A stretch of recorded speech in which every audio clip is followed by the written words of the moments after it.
Au moment d'ouvrir la Bible, nous prions. Seigneur, tu nous donnes ta grâce et ta paix. Tu entends nos prières et nous offres ton pardon. Tu nous annonces ta volonté que nous essayons de suivre. Au moment de nous mettre à l'écoute de ta parole, donne-nous, Seigneur, de savoir la recevoir. Que ton esprit éclaire le nôtre et nous permette d'entrer dans tes écritures avec humilité et confiance, afin que nous soyons pleinement à l'écoute de ta volonté et que nous puissions y inscrire nos pas. Amen. Alors tout le peuple se rassembla comme un seul homme sur la place qui est devant les portes des eaux. Ils dirent à Esdras, le scribe, d'apporter le livre de la loi de Moïse, la loi que le Seigneur avait instituée pour Israël. Esdras, le prêtre, apporta la loi devant toute l'assemblée, les hommes, les femmes et tous ceux qui pouvaient comprendre ce qu'ils entendaient. C'était le premier jour du 7e mois. Il lut dans le livre depuis le matin jusqu'au milieu du jour, devant la place qui est en face de la porte des eaux, en présence des hommes, des femmes et de tous ceux qui comprenaient. Tout le peuple était attentif à la lecture du livre de la loi. Son Excellence Néhémie, Esdras, le prêtre scribe et les Lévites qui instruisaient le peuple dirent à tout le peuple: Ce jour est sacré pour le Seigneur, votre Dieu. Ne soyez pas dans le deuil et dans les pleurs, car tout le peuple pleurait en entendant les paroles de la loi. Esdras leur dit: Allez, mangez des viandes grasses, buvez des liqueurs douces et envoyez des parts à ceux qui n'ont rien de près, car ce jour est sacré pour notre Seigneur. Ne vous affligez pas, car la joie du Seigneur est votre force. En effet, comme le corps est un, tout en ayant une multitude de parties, et comme toutes les parties du corps, en dépit de leur multitude, ne sont qu'un seul corps, ainsi en est-il du Christ. Car c'est dans un seul esprit que nous tous, soit juifs, soit grecs, soit esclaves, soit hommes libres, nous avons reçu le baptême pour appartenir à un seul corps. Et nous avons tous été abreuvés d'un seul esprit. Ainsi, le corps n'est pas une seule partie, mais une multitude. Si le pied disait: Parce que je ne suis pas une main, je ne fais pas partie du corps, il n'en ferait pas moins partie du corps. Et si l'oreille disait: Parce que je ne suis pas un œil, je ne fais pas partie du corps, elle n'en ferait pas moins partie du corps. Si tout le corps était œil, où serait l'ouïe? Si tout était ouïe, où serait l'odorat? En fait, Dieu a placé chacune des parties dans le corps comme il a voulu. Si tous étaient une seule partie, où serait le corps? Maintenant donc, il y a une multitude de parties et un seul corps. L'œil ne peut pas dire à la main: Je n'ai pas besoin de toi, ni la tête dire aux pieds: Je n'ai pas besoin de vous. Bien au contraire, les parties du corps qui apparaissent les plus faibles sont nécessaires, et celles que nous estimons être les moins honorables du corps, nous les entourons d'un plus grand honneur. Ainsi, ce sont nos parties les moins décentes qui sont traitées avec le plus de décence, tandis que celles qui sont décentes n'en ont pas besoin. En fait, Dieu a disposé le corps de manière à donner plus d'honneur à ce qui en manquait, pour qu'il n'y ait pas de division dans le corps, mais que toutes les parties du corps s'inquiètent de la même façon les unes des autres. Et si une partie du corps souffre, toutes les autres souffrent avec elle. Si une partie du corps est glorifiée, toutes les autres se réjouissent avec elle. Vous êtes le corps du Christ. Vous en faites partie, chacun pour sa part. Or Dieu a placé dans l'Église premièrement des apôtres, deuxièmement des prophètes, troisièmement des maîtres. Ensuite, il y a des miracles. Ensuite, il y a des dons de guérison, des aptitudes à secourir, à gouverner, diverses langues. Tous sont-ils apôtres? Tous sont-ils prophètes? Tous sont-ils maîtres? Tous font-ils des miracles? Tous ont-ils besoin des dons de guérison? Tous parlent-ils en langue? Tous interprètent-ils? Luc 1, versets 1 à 4 et Luc 4, versets 14 à 21. Puisque beaucoup ont entrepris de composer un récit des faits qui se sont accomplis parmi nous, tels que nous les ont transmis ceux qui, dès le commencement, en ont été les témoins oculaires et sont devenus serviteurs de la parole, il m'a semblé bon, à moi aussi, après m'être informé exactement de tout depuis les origines, de te l'exposer par écrit d'une manière suivie, très excellent Théophile, afin que tu connaisses la certitude des enseignements que tu as reçus. Jésus retourna en Galilée, avec la puissance de l'Esprit. Le bruit s'en répandit dans toute la région. Il enseignait dans leur synagogue et il était glorifié par tous. Il vint à Nazareth, où il avait été élevé, et il se rendit à la synagogue, selon sa coutume, le jour du sabbat. Il se leva pour faire la lecture, et on lui remit le livre du prophète Ésaïe. Il déroula le livre et trouva le passage où il était écrit « L'Esprit du Seigneur est sur moi, parce qu'il m'a conféré l'onction pour annoncer la bonne nouvelle aux pauvres.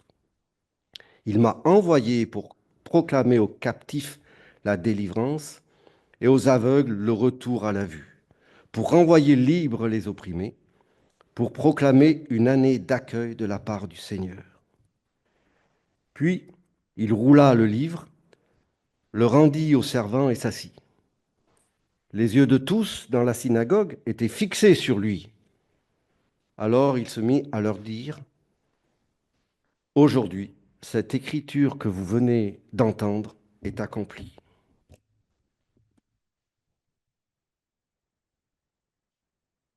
Nous avons entendu ce qui est sans doute la prédication la plus courte en 2000 ans de christianisme. Une prédication qui, par sa force et sa concision, devrait faire rêver toutes celles et tous ceux qui prêchent, toutes confessions confondues. Une prédication qui pourrait même plaire à celles et ceux qui peuvent avoir tendance à penser qu'il nous arrive, nous les pasteurs, de faire un peu long dans cet exercice. Je ne donnerai pas de nom.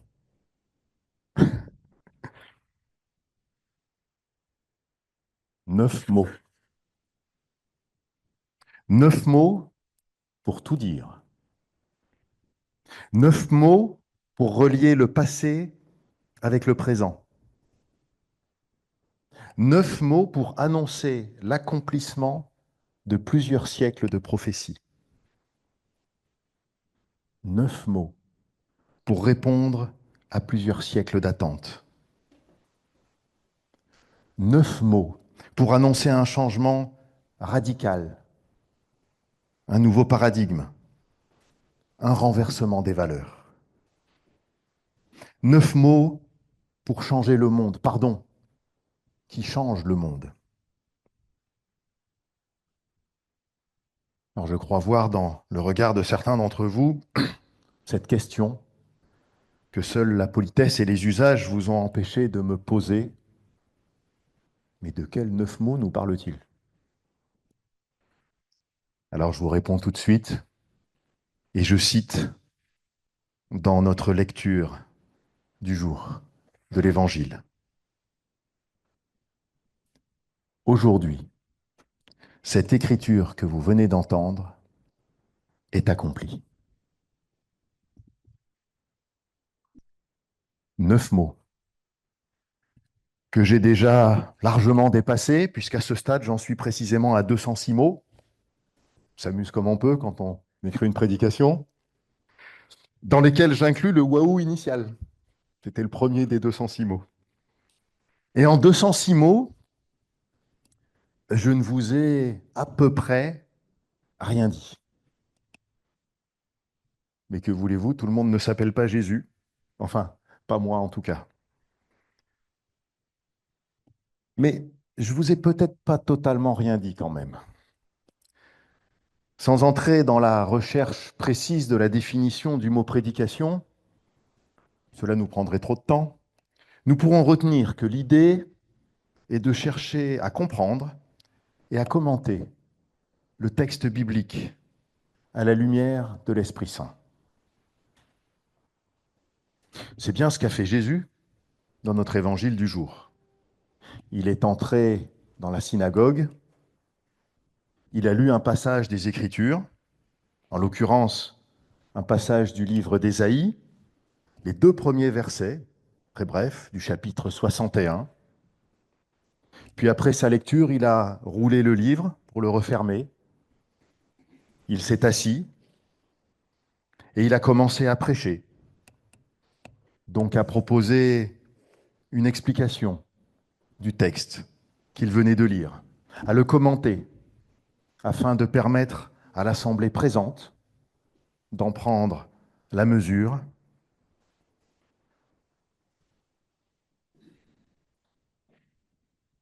de le comprendre. Et ce travail d'explication et de commentaire n'a tenu qu'à une phrase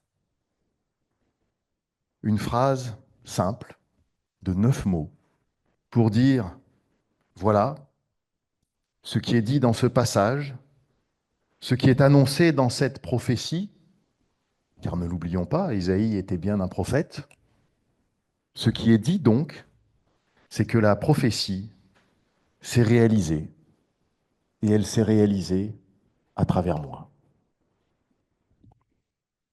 Pas moi, bien sûr, à travers lui, à travers Jésus, puisque c'est lui qui parle. Alors je vous propose donc de revenir maintenant sur ces 2 versets du livre d'Ésaïe. Mais avant cela, souvenons-nous que ce livre est constitué de 3 parties principales qui ont été écrites à des périodes successives. Le chapitre 61 fait partie de la 3e partie que les historiens biblistes s'accordent globalement à dater autour du 5e siècle avant notre ère, soit environ 500 ans avant Jésus. Ainsi, 500 ans séparent l'écriture de ces lignes de leur lecture par Jésus. Alors revenons sur ce texte. L'Esprit du Seigneur est sur moi parce qu'il m'a conféré l'onction. Souvenons-nous du baptême de Jésus. Aussitôt baptisé, Jésus remonta de l'eau, alors les cieux s'ouvrirent pour lui. Il vit l'Esprit de Dieu descendre comme une colombe et venir sur lui. Il y a peu de choses à ajouter, le lien est clair. L'Esprit Saint, l'Esprit de Dieu, est bienvenu sur Jésus. Le peuple d'Israël attendait un Messie, son Massaya en hébreu, Massia plutôt en hébreu, pardon. C'est-à-dire celui qui est oint, celui qui a reçu l'onction de Dieu. Cette onction qui lui conférait le statut de celui qui a reçu une mission de Dieu. C'est ce mot, Massia, qui traduit en grec a donné le mot Christos, avec cette même signification, celle de l'onction reçue de Dieu. De Christos, nous arrivons à Christ en français.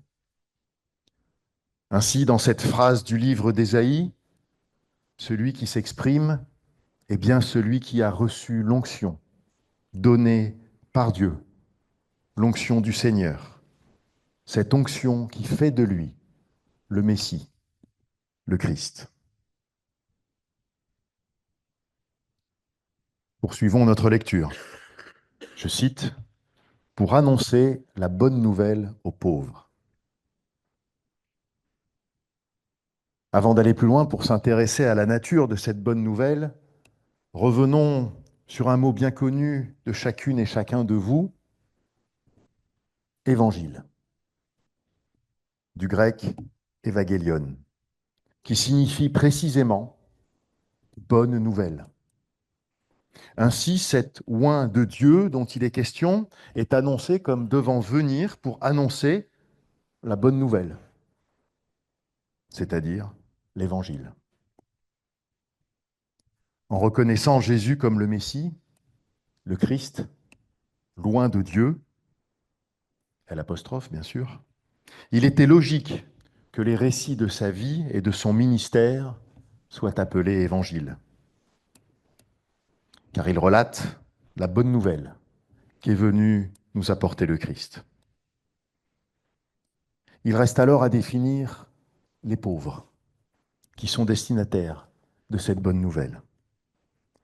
La suite du texte va nous donner quelques précisions, mais dès maintenant, à travers le terme grec employé, toxos, et qui est traduit par pauvre, nous observons qu'il ne s'agit pas uniquement d'une pauvreté financière, des nécessiteux, mais d'une pauvreté qui va bien au-delà, avec les personnes dépourvues d'influence ou de position honorifique. Cela englobe aussi les humbles, les affligés de toute nature, ainsi que celles et ceux qui sont dépourvus des vertus chrétiennes. Autant dire que cela concerne une large majorité de la population, de l'humanité, au moins à certains moments de la vie. Voyons donc les précisions que le texte nous apporte sur ces pauvres. Je cite à nouveau, il m'a envoyé pour proclamer aux captifs la délivrance. Ici encore, ne nous arrêtons pas, à travers le mot captif, aux seuls prisonniers, aux personnes retenues en captivité, au sens physique. Car en effet, nous pouvons être captifs de maintes façons. Certaines ou certains peuvent être enfermés dans ce qu'on appelle des idées noires, dans des contraintes professionnelles, dans des préjugés sociaux, captifs du regard que les autres portent sur eux. Qui ne l'est pas aujourd'hui? Qui n'est pas captif à un moment ou à un autre du regard des autres, des attentes et des préjugés de la société, qui n'est pas captif aujourd'hui des contraintes matérielles et ou financières. Celui qui est annoncé dans le livre d'Ésaïe va apporter la délivrance à toutes celles et tous ceux qui sont et seront retenus captifs dans un carcan quel qu'il soit. C'est une délivrance qui est annoncée et promise, une libération qui s'adresse, elle aussi, au plus grand nombre.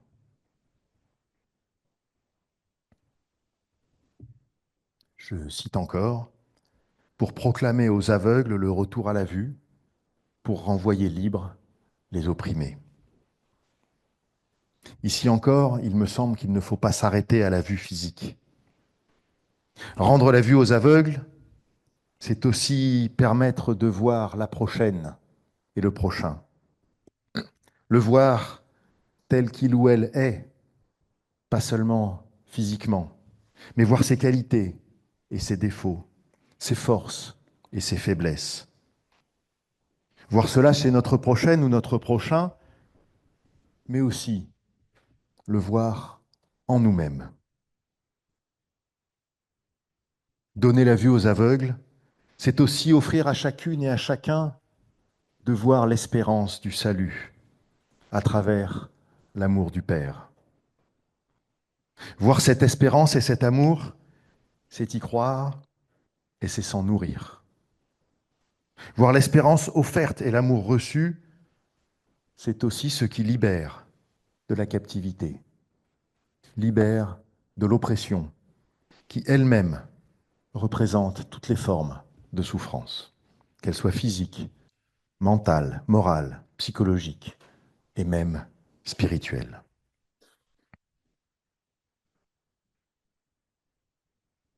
Je cite encore, pour proclamer une année d'accueil de la part du Seigneur. Là, je vois cet accueil dans deux sens. L'humanité qui accueille un Dieu incarné parmi elle, un accueil qui aurait duré environ 3 ans, puis un Dieu incarné ayant physiquement quitté l'humanité pour accueillir celle-ci auprès de lui dans une période infinie.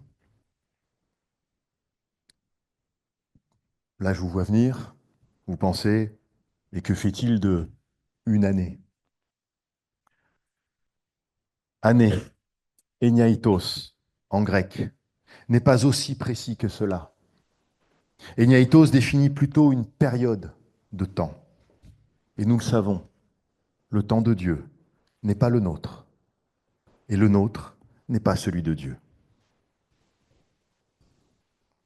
Alors voilà, nous y sommes. Nous sommes revenus aux 9 mots de Jésus pour commenter ce texte que je viens, moi, de commenter en plus de 1000 mots. Remettons-nous dans le contexte. Le peuple d'Israël a connu bien des vicissitudes en plusieurs siècles. Et pendant tout ce temps, les prophètes, les uns après les autres, lui ont annoncé la venue d'un Messie, un Messie libérateur, un Messie qui va changer leur vie et leur relation à Dieu.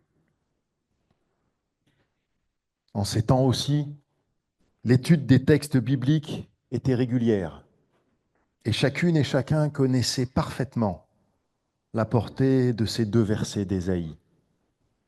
Alors imaginez un instant l'effet qu'a pu produire la prédication de Jésus. Imaginez la surprise, l'émotion, le choc d'entendre qu'une telle prophétie s'est réalisée. Imaginez-vous dans cette synagogue et vous vous trouvez en présence de celui qui vous déclare l'accomplissement de cette prophétie. Vous êtes en présence de celui par qui s'accomplit cette prophétie ultime. Ont-ils compris? Ont-ils réalisé, d'ailleurs, que l'accomplissement de la prophétie était réalisé à travers celui qui se tenait parmi eux? Difficile à dire. Mais déjà, l'annonce de l'accomplissement d'une telle prophétie, avec tout ce qu'elle induisait, avait de quoi bouleverser l'Assemblée. Nous pouvons comprendre qu'ils aient eu du mal à croire. Rappelez-vous, c'est après ce passage qu'il y a la fameuse phrase selon laquelle nul n'est prophète en son pays. Mais nous, sœurs et frères, aujourd'hui, avec le recul, nous savons, nous ne pouvons pas douter. Alors laissons-nous imprégner par ce texte, par ces mots. Laissons-nous toucher, laissons-nous bouleverser par cette simple, cette courte prédication de Jésus. Cette prédication qui est à la fois une révélation, la plus grande que l'on puisse entendre, la plus puissante qui nous soit donnée. Cette révélation de l'incarnation d'un Dieu, de notre Dieu, du changement radical qu'il nous apporte et auquel il nous appelle. Cette libération qu'il est venu nous offrir par la grâce de son amour inconditionnel. Souvenons-nous de ces mots. L'Esprit du Seigneur est sur moi, parce qu'il m'a conféré l'onction pour annoncer la bonne nouvelle aux pauvres. Il m'a envoyé pour proclamer aux captifs la délivrance et aux aveugles le retour à la vue, pour renvoyer libres les opprimés, pour proclamer une année d'accueil de la part du Seigneur. Aujourd'hui, cette écriture que vous venez d'entendre est accomplie. Souvenons-nous de ces mots pour qu'ils nous accompagnent chaque jour, à chaque instant, pour nous porter dans nos actes, pour nous guider dans nos pensées, pour nous faire avancer vers notre Seigneur. Aujourd'hui, cette écriture est accomplie. Amen.